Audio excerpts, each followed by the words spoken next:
Good afternoon, folks. Sppike Mike here from Spice Pistols and around San Diego and Southern California. I'm here with at Dude Craft Guitars in the Think Room, the place where designs are created, thought through, determined, steps are made, and steps are taken.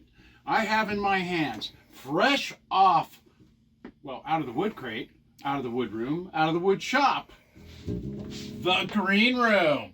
The newest design out of my brain from Captain James Nelson's hands and Dude Craft Guitars.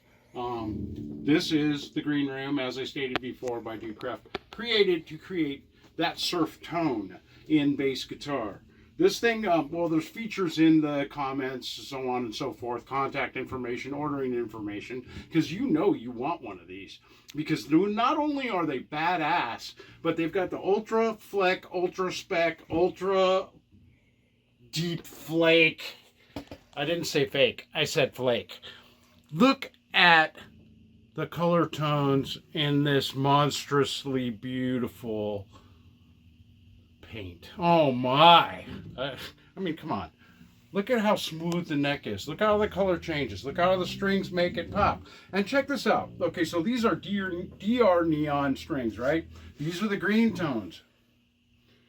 What's beautiful about this is if you get bored with the green, because this paint has gold, orange, and green flake, throw a set of DR neon orange strings on here, you get a brand new guitar. So check that out. Talk about value. Talk about economy. Come on. And with the Seymour Duncan pickups, this thing sounds like a monster. For real. I'm only a monster when I want to be. Listen, folks, Dude Craft Guitars. Anything comes out of my brain, this guy builds. And check this out. These models are available for you too. Made in the USA. See that? 3 little letters. USA. You know you want one? You know you need one? Hit up Reverb. You'll find them there. Place your order today. Thank you.